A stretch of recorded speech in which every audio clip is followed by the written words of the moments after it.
Numerical number 7 से start करेंगे। Numerical number 7 में आपसे क्या कहा, जरा सवाल देख लेते हैं। Find the relativistic speed. Relativistic speed का मतलब वेलोसिटी आपसे मांग रहा है, v is equal to question mark at which the kinetic energy of a particle of rest mass M naught becomes double is rest mass energy. अच्छा, सबसे important बात आपको ये है कि यहीं पे आप लोग गलती करोगे। अब वो गलती आपकी बचाने के लिए मैं कुछ चीजों को हाईलाइट कर रहा हूँ, जरा देखिएगा। Kinetic energy of a particle, okay जिन बात को बेटा मैंने हाईलाइट किया है, दो ब्रैकेट जो बने हुए हैं, इन ब्रैकेट को जरा मिला के पढ़िएगा क्या लिखा हुआ है। ये लिखा हुआ है, इसको अंडरलाइन भी कर लेता हूँ। Kinetic energy of a particle becomes double it's rest mass energy. अब देखो समझने वाली बात है, आप लोग क्या गलती कर रहे हैं, आप लोगों ने जो बीच में सेंटेंस लिखा हुआ है ना, जिसपे स्टार बनाया है, इसकी वजह से आप कंफ्यूज हो रहे हो। यही इसमें कंफ्यूजिंग सेंटेंस है। अगर ये सेंटेंस इंग्लिश आपको आती होगी तो फिर आप कर सकते हो। देखो ब्रैकेट वाली चीज पढ़ो तो बात खुद वाजे क्लियर हो रही है। क्या बात क्लियर हो रही है? उसने आपसे कहा kinetic energy of a particle, kinetic energy का मतलब के। अच्छा, बिकम्स, बिकम्स का मतलब इज इक्वल टू, फिर डबल लिखा हुआ है तो बेटा डबल का मतलब क्या हो जाएगा, डबल का मतलब हो जाएगा टू। और आगे रेस्ट मास एनर्जी दे रहा है। बेटा याद है rest mass energy, rest mass energy का मतलब होता है ई नॉट दे रहा है। तो यानी kinetic energy two times of E not के बराबर है। तो ये रिलेशन बन रहा है। तो सवाल में यही मुश्किल बात थी कि आपको रिलेशन बनाना सीखना था। रिलेशन मैंने आपको बनाना सिखाया। अच्छा, रिलेशन हो गया मेरे पास K is equal to two E naught. इस रिलेशन को मैंने डाटा की हेडिंग लगाई। डाटा में मैंने लिखा रिलेशन बेटा के बराबर दे रहा है टू ई नॉट के। पहले मैंने रिलेशन बनाया। आगे वो मुझे एम नॉट की वैल्यू भी गिवन कर रहा है। एम नॉट की वैल्यू गिवन कर रहा है तो मैंने डाटा में इसको लिख लिया। एम नॉट मुझे दे रहा है 1.67 एक्सपोनेंशियल माइनस 27 के जी। मांग क्या क्या रहा है? तो पहले ही उसने आपको रिक्वायर्ड में बता दिया, रिलेटिविस्टिक स्पीड निकाल के दिखाओ। रिलेटिविस्टिक स्पीड का मतलब बेटा v निकाल के दिखा दो। फिर आगे क्या क्या फरमाइश कर रहा है, rest mass energy. Rest mass energy का मतलब ई नॉट निकाल के दिखा दो। मैं लिख भी देता हूँ ब्रैकेट में बेटा, ई नॉट का मतलब यहाँ पे है मेरे पास रेस्ट मास एनर्जी। फिर उसने कहा रेस्ट मास एनर्जी के बाद काइनेटिक एनर्जी निकाल दो। काइनेटिक एनर्जी का मतलब के निकाल दो। और लास्ट में उसने कहा टोटल एनर्जी। तो बेटा टोटल एनर्जी का मतलब वो आपसे क्या मांग रहा है, ई मांग रहा है। तो सवाल में चार चीजें कैलकुलेट करने को दे रहा है। अब इन चार चीजों में से कैसे कैलकुलेट करेंगे, कैसे सवाल को स्टार्ट करेंगे, अब जरा इस टेक्निक को सीखना है। अब सवाल को मजीद आगे बढ़ाते हैं। अब देखो सबसे पहले जो मैं फॉर्मूला इस्तेमाल कर रहा हूँ यहाँ पे, ई नॉट निकालने जा रहा हूँ। ई नॉट क्यों निकालने जा रहा हूँ, आप लोगों ने एनर्जी का फॉर्मूला पढ़ा है ना। एनर्जी का फॉर्मूला है मेरे पास E is equal to M C square. अगर ये ई नॉट होता है तो ये बन जाएगा एम नॉट। अब मुझे देखो क्या क्या पता है। सर एम नॉट तो उसने आपको सवाल में गिवन किया है, ये देखो ना मुझे एम नॉट दे रहा है। सी की वैल्यू मुझे याद है, सी स्पीड ऑफ लाइट कहलाती है। और सी की वैल्यू मुझे याद है, तो मैंने इन दोनों वैल्यूज फॉर्मूला लगाया और दोनों की वैल्यूज को पुट कर दिया। एम नॉट की जगह एम नॉट आ गया और सी की जगह पे मेरे पास कौन आ गया, सी आ गया। अब कैलकुलेटर में डायरेक्ट इसको सॉल्व करो। अब मैं एक एक स्टेप आपको करके नहीं दिखाऊंगा, डायरेक्ट सॉल्व करो। डायरेक्ट सॉल्व कैसे करोगे, पहले आप निकालो बेटा 3 एक्सपोनेंशियल 8 का स्क्वायर। कैलकुलेटर में सॉल्व करोगे 3 एक्सपोनेंशियल 8 का स्क्वायर, जो भी आंसर आएगा उसको मल्टीप्लाई कर दोगे 1.67 एक्सपोनेंशियल माइनस 27 से। तो आंसर आना चाहिए आपको एग्जैक्टली 1.503 एक्सपोनेंशियल माइनस 10 जूल्स। ये आपके ई नॉट एनर्जी का आंसर आना चाहिए। फिर याद है आपने ये जो एनर्जी निकाली थी, एनर्जी आ रही है जूल में। हमें जूल में नहीं चाहिए होती, हमें एनर्जी चाहिए होती है ईवी में। ईवी का मतलब होता है इलेक्ट्रॉन वोल्ट। इलेक्ट्रॉन वोल्ट में बेटा कन्वर्ट करने के लिए आप इसको डिवाइड कर दोगे 1.6 एक्सपोनेंशियल माइनस 19 से। आपको सिखाया मैंने स्टार्टिंग के न्यूमेरिकल्स में। इन दोनों को डिवाइड कीजिए, 1.6 एक्सपोनेंशियल माइनस 19 से डिवाइड करोगे तो आंसर आ जाएगा 939 एक्सपोनेंशियल 6 ईवी। और फिर ये बात भी मैं आपको ऑलरेडी सिखा के आ चुका हूँ बेटा, एक्सपोनेंशियल 6 बराबर होता है मेगा के। तो आप ये एक्सपोनेंशियल 6 हटा के मेगा लिख दोगे, और मेगा का मतलब होता है 10 की पावर 6। तो ये आंसर आ जाएगा आपके पास ई नॉट का, और ई नॉट का आंसर आ गया मेरे पास 939 मेगा इलेक्ट्रॉन वोल्ट। यानी आपने सबसे पहले सॉल्व करके बेटा क्या निकाल लिया, आपने सॉल्व करके ई नॉट निकाल लिया। अब ई नॉट निकालने के बाद, अच्छा ये सवाल मैं थोड़ा सा जल्दी करके सॉल्व करवा रहा हूँ क्योंकि इससे पहले के न्यूमेरिकल आप कर चुके हो ना, तो ये न्यूमेरिकल अब आपको बहुत आसान लगेंगे। तो जानबूझ के मैं थोड़ा सा स्पीड बढ़ा के, ताकि आपको बेसिक कॉन्सेप्ट मिल जाए और आप इसको एक एक स्टेप देख के समझते रहो। ई नॉट निकालने के बाद मैंने सब बीच में दोबारा लाइन ड्रॉ करी। मैंने ई निकालने चला, यानी ई नॉट तो निकाल लिया था, मैं ई निकालने जा रहा हूँ। ई निकालने के लिए मैं आपको टेक्निक बताऊं, मैंने फॉर्मूला इस्तेमाल किया काइनेटिक एनर्जी का। बेटा काइनेटिक एनर्जी का फॉर्मूला क्या है, काइनेटिक एनर्जी का फॉर्मूला लिखा हुआ ई माइनस ई नॉट। अब देखो आपको क्या क्या चीजें पता है। सर के पता है, ये देखो ना, आपको के की वैल्यू पता है, मैंने जो टिक लगाया, के की वैल्यू कितनी है, आप बोलेंगे यस सर के की वैल्यू है हमारे पास 2E0। तो मैंने के की जगह पे यहाँ पे 2E0 रखा। आपके सामने देखो मैंने सॉल्व किया, कोई भी चीज चेंज नहीं करी, सिर्फ मैंने ये काम किया, जहाँ के नजर आ रहा था उस के की जगह पे मैंने क्या रख दिया, के की जगह पे रख दिया E0। अब देखो E0, एक दो E0 नजर आ रहे लेफ्ट साइड पे, यानी 2E0 लिखा हुआ, एक E0 नजर आ रहा राइट साइड पे। तो राइट वाले E0 को बोला यार आप वहां माइनस में है, लेफ्ट पे आके क्या हो जाइए, प्लस हो जाइए। तो यही E0 अगर लेफ्ट पर आएगा तो E2E0 के साथ ये E0 क्या हो जाएगा, प्लस हो जाएगा। अब जरा अपनी नॉलेज को इस्तेमाल करो ना बेटा, 2E0 में अगर आप E0 को प्लस करोगे तो कितने E0 होंगे, आप बोलेंगे सर 2E0 में E0 को प्लस करेंगे तो कुल होंगे मेरे पास 3E0। अब देखो E0 की वैल्यू आपको पता है, आप क्योंकि ऑलरेडी सॉल्व करके आ चुके हो बेटा, E0 की वैल्यू आपने कितनी निकाली है, 939 मेगा इलेक्ट्रॉन वोल्ट। नहीं यकीन आता तो पीछे देख लो, ये रही E0 की वैल्यू कितनी निकाली हुई है, यस सर E0 की वैल्यू हमने निकाली हुई है 939 मेगा इलेक्ट्रॉन वोल्ट। तो आपने यही काम किया, वापसी आप इधर आए, आपने E0 की जगह E0 की वैल्यू रख दी। अब बेटा इस 939 को 3 से मल्टीप्लाई कर दीजिए, 939 को 3 से मल्टीप्लाई करोगे तो 3 से इसको मल्टीप्लाई करोगे तो आंसर आ जाएगा 2817 मेगा इलेक्ट्रॉन वोल्ट। ये जो आंसर आया बेटा आपके पास, ये आंसर आ गया है टोटल एनर्जी यानी ई का। तब आपने सेकंड पार्ट भी सॉल्व कर लिया, यानी ई नॉट निकाल लिया, और आपने क्या निकाल लिया, ई निकाल लिया। अच्छा, न्यूमेरिकल्स को पढ़ने का तरीकेकार बिल्कुल सही, आप सॉल्व कर रहे हैं, आपने दो पार्ट सॉल्व कर लिए, ई नॉट निकाल लिया, ई निकाल लिया। अब मैं तीसरी चीज निकालने जा रहा हूँ बेटा, और वो है मेरे पास के यानी काइनेटिक एनर्जी। अब काइनेटिक एनर्जी निकालने जा रहा हूँ, मैंने फिर दोबारा बीच में लाइन ड्रॉ करी, मैंने लिखा मुझे के चाहिए काइनेटिक एनर्जी, और काइनेटिक एनर्जी का फॉर्मूला अप्लाई किया। काइनेटिक एनर्जी का फॉर्मूला क्यों अप्लाई किया, क्योंकि अब देखो मुझे दोनों की काइनेटिक एनर्जी चाहिए, मुझे ई की वैल्यू भी पता है, मुझे ई नॉट की वैल्यू भी पता है। देखो ना, ई नॉट की वैल्यू आप निकाल कर आए, ई नॉट की वैल्यू मेरे पास ई नॉट इज इक्वल टू 939, जबकि ई की वैल्यू आप निकाल कर आए बेटा, ई की वैल्यू है मेरे पास 2817। अब मेरे पास ई नॉट की वैल्यू भी है, मेरे पास ई की वैल्यू भी है, तो दोनों की जगह मैं दोनों की वैल्यूज को पुट करूंगा, यानी ई की जगह मैंने ई की वैल्यू को रख दिया, ई नॉट की जगह मैंने ई नॉट की वैल्यू को रख दिया। दोनों वैल्यूज को रखने के बाद अब कुछ भी तो नहीं करना, दोनों को आपस में माइनस कर दो, कैलकुलेटर निकालिए, माइनस कीजिए, कैलकुलेटर में लिखिए 2817 माइनस 939, बेटा दोनों को माइनस करोगे तो आंसर आ जाएगा मेरे पास एग्जैक्टली दोनों को जब माइनस करोगे तो आंसर आएगा 1878 मेगा इलेक्ट्रॉन वोल्ट। ये काइनेटिक एनर्जी आ गई। तो ये मैंने अब आपको तीसरा पार्ट भी सॉल्व करना सिखा दिया। तो सवाल आप देखते जा रहे हो, आपने जब पहले पार्ट से शुरू किया, पहले ई नॉट निकाला, ई नॉट निकालने के बाद आपने ई निकाला, ई निकालने के बाद आपने काइनेटिक एनर्जी निकाली। अब जो लास्ट चीज मैं निकालने जा रहा हूँ वो है वेलोसिटी। ये वेलोसिटी आप पहले भी निकाल चुके हो, तो मेरा नहीं ख्याल आपको समझाना चाहिए, लेकिन जब मैं न्यूमेरिकल सॉल्व करवा रहा हूँ तो पूरा ही सॉल्व करवाऊंगा आपको मैं। मैंने हेडिंग लगाई बेटा इसके आगे फॉर वेलोसिटी, और एनर्जी का फॉर्मूला लगाया। एनर्जी का फॉर्मूला क्यों लगाया, क्योंकि आपको एक रिलेशन पता है, आप ये रिलेशन अभी ड्राइव कर आए हो, ई बराबर है 3E0 के। नहीं यकीन आता तो मैं आपको दिखाऊंगा, क्योंकि मुझे तो यहाँ पे आपको पढ़ाना है तो मुझे आपको दिखाना पड़ेगा। ये देखो रिलेशन नजर आ रहा है जो आपके सामने मैंने स्टार बनाया है, ई बराबर है 3E0 के। ये रिलेशन नजर आ रहा है, ई बराबर है 3E0।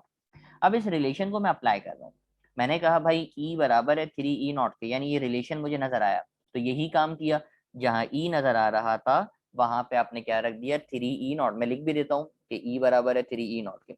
जैसे ही मैंने इसको इस तरीके से लिखा, आप बोलेंगे सर सुनिए, ई नॉट से ये ई नॉट तो क्या हो जाता है, ई नॉट से ई नॉट कैंसिल हो जाता है। आप बोलेंगे बिल्कुल सही कहा, बचेगा क्या ये बताइए।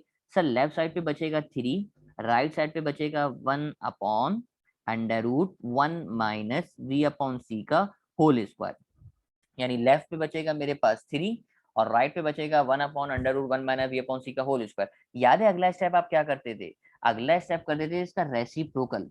आप इसका रेसिप्रोकल कर दोगे तो याद है ये आप इसको 3 को लिखते थे बेटा, 3 का रेसिप्रोकल करोगे तो 1/3 होगा, और राइट में रूट का रेसिप्रोकल करोगे 1 से, तो ये रूट बन जाएगा 1 - V/C का होल स्क्वायर। तो मैंने यही काम किया, मैंने इसका कर दिया रेसिप्रोकल, लेफ्ट साइड पे भी और राइट साइड पे भी।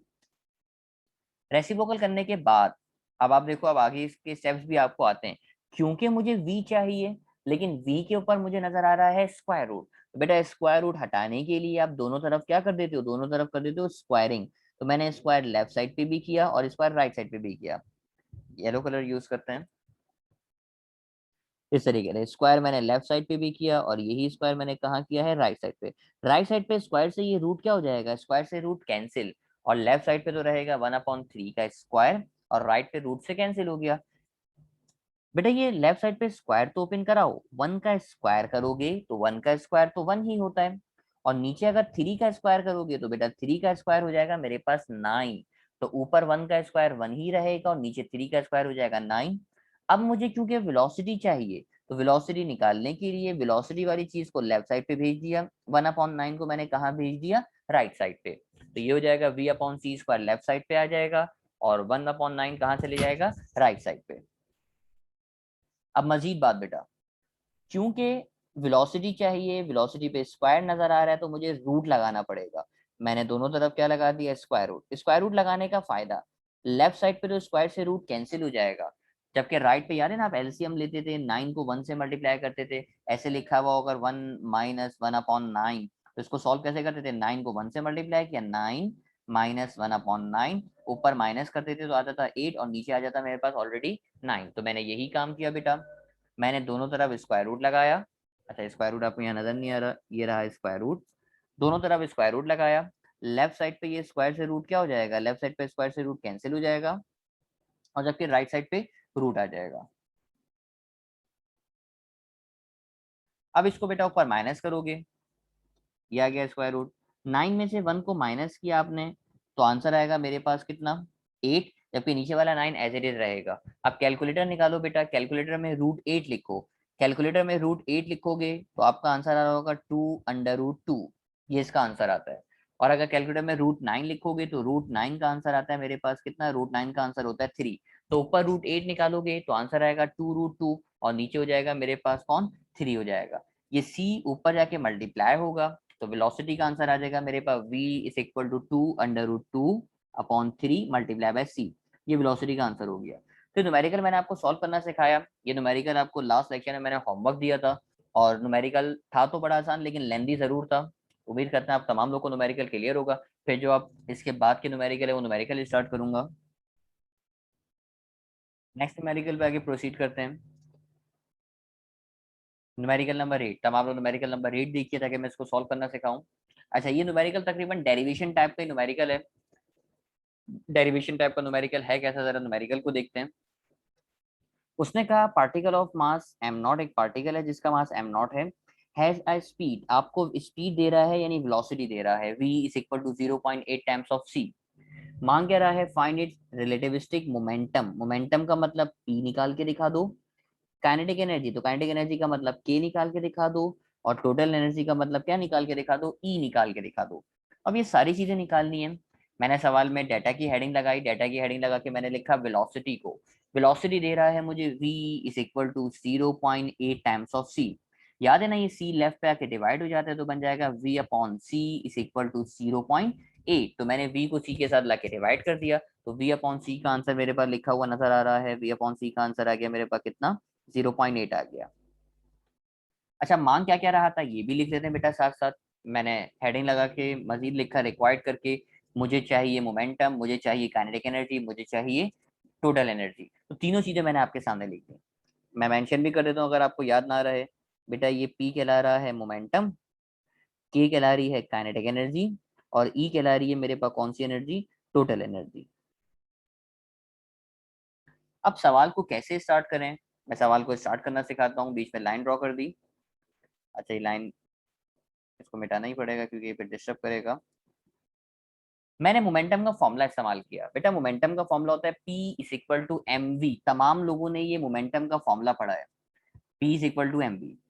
अच्छा सवाल अब आपके ध्यान में आएगा सर रिलेटिविस्टिक मोमेंटम क्या होता है। तो रिलेटिविस्टिक मोमेंटम का मतलब होता है, रिलेटिविस्टिक का मतलब लफ्ज है ना रिलेटिव से, रिलेटिव मतलब मोशन के अंदर है, होता है ना रिलेटिव, एक दूसरे के लिहाज से मूव कर रहे हैं। तो रिलेटिविस्टिक मोमेंटम का मतलब होता है वो मोमेंटम निकाल के दिखाओ जब आपकी बॉडी किस में है, मोशन में है यानी मूव कर रही है विथ नॉन यूनिफॉर्म वेलोसिटी, मतलब रिलेटिविस्टिक मोमेंटम कहलाएगा कि आपकी बॉडी अगर मोशन में, क्योंकि जैसे दो एनर्जी थी ना, एक E0 थी, या दो तरह के मास थे, एक मास एम नॉट था और एक मास एम था। ये जो एम है, एम नॉट है, ये कहलाता है रेस्ट मास, उस वक्त का मास जब आपकी बॉडी रेस्ट में है। और एम कहलाता है रिलेटिविस्टिक मास। रिलेटिविस्टिक मास का मतलब उस वक्त का मास जब आपकी बॉडी क्या कर रही है, मूव कर रही है। तो अब आइंदा से याद रखोगे, रिलेटिविस्टिक का लफ्ज आएगा तो इसका मतलब जब बॉडी मूव कर रही है उस वक्त की कोई चीज आपको निकाल के दिखानी है। अच्छा, मोमेंटम का फॉर्मूला रखा P is equal to M B. जैसे ही मैंने फॉर्मूला रखा मुझे मास का फॉर्मूला याद आ रहा। आप तमाम लोगों ने बेटा मास का फॉर्मूला पढ़ा है, m is equal to M not divided by under root 1 minus V upon C का होल स्क्वायर। आप तमाम लोग ये फॉर्मूला पढ़ कर आए हो, तो मैंने भी यही काम किया बेटा। m की जगह पे मैंने फॉर्मूला रख दिया M not divided by under root 1 minus V upon C का होल स्क्वायर। मेरा नहीं ख्याल इसमें कोई मुश्किल बात है। अगर ये मुश्किल लग रहा है तो फिर तो हैरत की बात है, इससे आसान न्यूमेरिकल अब है नहीं हमारे पास। सिर्फ वैल्यूज ही पुट कर रहा हूँ मैं आपके सामने। अब आप देखो वी अपॉन सी का होल स्क्वायर नजर आ रहा है। वी अपॉन सी बेटा, वी अपॉन सी किसके बराबर आ रहा है? आप बोलेंगे सर वी अपॉन सी बराबर आ रहा है 0.8 के। तो मैंने देखो वी अपॉन सी की जगह 0.8 रखा, जबकि वी की वैल्यू कितनी लिखी हुई है? देखो ना, वी की वैल्यू लिखी हुई है 0.8 टाइम्स ऑफ सी। तो मैंने वी की जगह पे भी वैल्यू रख दी 0.8 सी, और वी अपॉन सी की जगह पे रख दिया मैंने कितना, 0.8। दोनों की वैल्यूज पे याद रखिएगा बेटा, दोनों की वैल्यूज बड़ी इंपॉर्टेंट है। मैं दोबारा से मेंशन कर दूं इस बात को। देखो दो वैल्यूज हैं, एक तो v अपॉन सी है, तो v अपॉन सी की जगह पे मैंने रखा 0.8, और v की जगह पे मैंने रख दिया 0.8 सी। आप बोलेंगे चले सर सही, आपकी बात मान लेते हैं, सवाल को आगे प्रोसीड कीजिए। अब तो सिंपल मैथ्स है, फिजिक्स खत्म हो गई, फिजिक्स कंप्लीट जितनी थी लॉजिक इसमें, अब इसकी मैथ्स करते हैं। देखो 0.8 का स्क्वायर करो, तो 0.8 का स्क्वायर करोगे तो आंसर आएगा 0.64। मेरा नहीं ख्याल कोई मुश्किल बात है यार, 0.8 का स्क्वायर तो कर सकते हो, इतने बड़े हो गए हो। 0.8 का स्क्वायर होगा 0.64। वन में से 0.64 को माइनस कर दीजिए।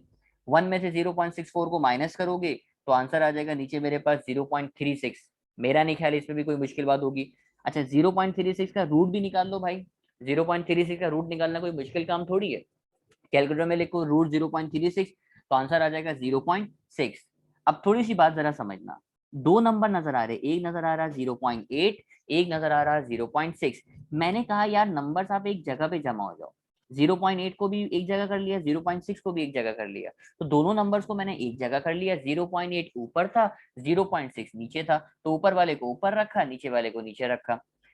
अच्छा, एम नॉट सी अलग हो गए, यानी ये एम नॉट और ये सी, ये दोनों अलग हो गए, और जो नंबर नजर आ रहे हैं वो अलग हो गए। अब कैलकुलेटर निकालो जरा, कैलकुलेटर में 0.8 को 0.6 से डिवाइड तो करो। कैलकुलेटर निकालो बेटा, 0.8 डिवाइडेड बाय 0.6, तो दोनों को जैसे डिवाइड करोगे तो आंसर आएगा मेरे पास एग्जैक्टली 4/3 के बराबर। तो मोमेंटम का आंसर आया मेरे पास P is equal to 4/3 M not C. और यही आंसर आपको पहला वाला आंसर दिया हुआ था जिसमें मैंने डबल डबल टिक लगाया, 4/3 एम नॉट सी। अच्छा, आपका कैलकुलेटर अगर पुराने मॉडल का है और 0.8 को 0.6 से डिवाइड करके डेसिमल में ही आंसर दे रहा है, तो मैं आपको बताता हूँ इसका आंसर कैसे आएगा, वो भी देख लीजिए। क्योंकि अक्सर स्टूडेंट के पास पुराना कैलकुलेटर होता है तो इशू होता है। कि देखो 0.8 डिवाइडेड बाय 0.6, मैथ्स का असूल होता है जो करना है करो ऊपर भी और नीचे भी। तो मैंने डेसिमल को ऊपर से भी जम कराया, मैंने डेसिमल को नीचे से भी जम कराया। जब डेसिमल को ऊपर से जम कराओगे तो ये बन जाएगा 8, नीचे से जम कराओगे तो ये बन जाएगा 6। अब 2 के टेबल से डिवाइड कर दो बेटा, 2 के टेबल से डिवाइड करोगे, 2 4 जा 8, और नीचे हो जाएगा 2 3 जा 6। तो आंसर कितना आ रहा है? आंसर आ रहा है 4/3। तो चाहो तो आप ऐसे कर लो, चाहो तो डायरेक्ट कैलकुलेटर से कर लो, आंसर सेम आएगा। और आंसर आ रहा है मेरे पास कितना, 4/3, और साथ में आपने लिख दिया मेरे पास क्या, एम नॉट सी। तो ये मैंने एक पार्ट आपको करके दिखा दिया। मैंने आपको क्या निकाल के दिखा दिया, पी निकाल के दिखा दिया। सवाल को प्रोसीड करते हैं। मोमेंटम के बाद अब जो चीज मैं निकालने जा रहा हूँ आपके सामने, देख लेते हैं हम क्या निकालने जा रहे हैं। आगे बढ़ते हैं।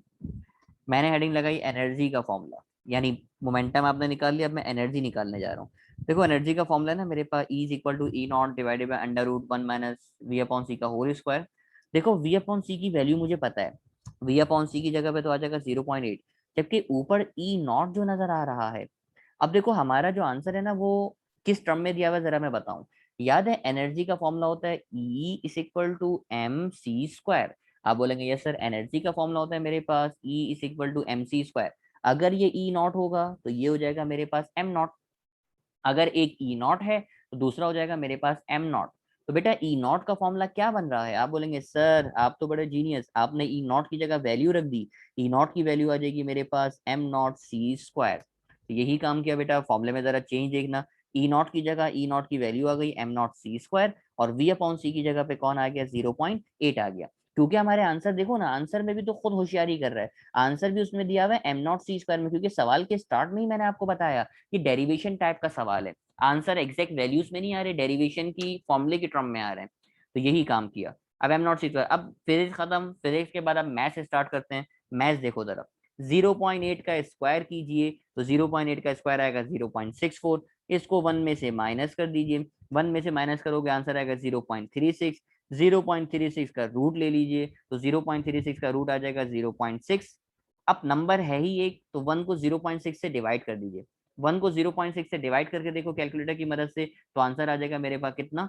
5/3। तो ये एनर्जी का आंसर आ गया, एनर्जी का आंसर आया मेरे पास E is equal to 5/3 M not C square. अच्छा, जिनके पास कैलकुलेटर नहीं है वो कैलकुलेटर के बगैर देख लीजिए, कैलकुलेटर के बगैर भी मैं आपको बता दूं। ये लिखा हुआ था ना 1/0.6, देखो डेसिमल है, 0.6 लिखा हुआ है, 1/0/0.6। कभी भी डेसिमल को अगर आप हटाते हो, डेसिमल को हटाने का तरीका होता है कि नीचे उसके 10 लगा दोगे। जैसे 0.6 है तो बन जाएगा 6/10। अगर लिखा हुआ 0.06, अब डेसिमल के बाद अगर दो डिजिट है तो उसको लिखोगे 6/100, इस तरीके से लिखा जाता है। यानी अगर एक डिजिट है तो नीचे 10 लगा दिया, दो डिजिट है डेसिमल के आगे तो नीचे 100 लगा दिया, ऐसे लिखा हुआ 0.006। कितने डिजिट हैं? एक, दो, तीन, तो ये बन जाएगा 6/1000। अब देखो यहाँ पे लिखा हुआ है मेरे पास 0.6, तो 0.6 का मतलब क्या हो जाएगा? सर 0.6 का मतलब हो जाएगा 6/10। ये नीचे वाला 10 यहाँ से ऊपर चला जाएगा, तो 10 ऊपर जाएगा तो बन जाएगा 10/6। अब जरा मैथमेटिकली आप इसको सिंपली टेबल से डिवाइड कर लीजिए। ऊपर हो जाएगा 2 5 10, नीचे हो जाएगा 2 3 6। तो बेटा करेक्ट आंसर आ जाएगा मेरे पास कितना? 5/3। करेक्ट आंसर आ गया मेरे पास 5/3। तो आप कैलकुलेटर से करो, विदाउट कैलकुलेटर करो, ये आपका आंसर है। अब आपने दो चीजें कैलकुलेट करनी, आपके पास मोमेंटम आ गया, आपके पास एनर्जी आ गया, और अब आप लास्ट चीज निकालने जा रहे हो, और वो लास्ट चीज है मेरे पास क्या? Kinetic energy. तो काइनेटिक एनर्जी निकालने चलते हैं।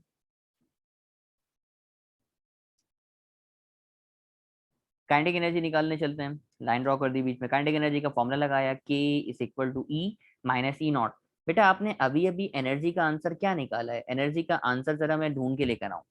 ये देखो, एनर्जी का आंसर कितना निकाल रहा है सर? एनर्जी का आंसर आ रहा है 5/3 M not C square. Energy के आंसर को बेटा याद कीजिए, एनर्जी का आंसर क्या लिखा हुआ है आपके सामने स्क्रीन पे? तो आप बोलेंगे सर एनर्जी का आंसर लिखा लिखा हुआ है मेरे पास 5/3 एम नॉट सी स्क्वायर। तो यही काम किया, एनर्जी की वैल्यू मुझे याद आ गई सर, एनर्जी का आंसर मुझे याद है, एनर्जी का आंसर है मेरे पास 5/3 एम नॉट सी स्क्वायर। तो एनर्जी की जगह पे ये लिख दिया, और जबकि ई नॉट की जगह पे ई नॉट का फॉर्मूला ओपन कर दिया। भाई ई नॉट का फॉर्मूला तो याद है ना आपको? ई नॉट का फॉर्मूला क्या है मेरे पास? एनर्जी का फॉर्मूला होता है E is equal to M C square. अगर ये ई नॉट होगा तो ये क्या हो जाता है? ये हो जाता है एम नॉट। तो ई नॉट की वैल्यू आ गई बेटा मेरे पास, ई नॉट की जगह पे एम नॉट सी स्क्वायर, तो ये ई नॉट की वैल्यू आ गई।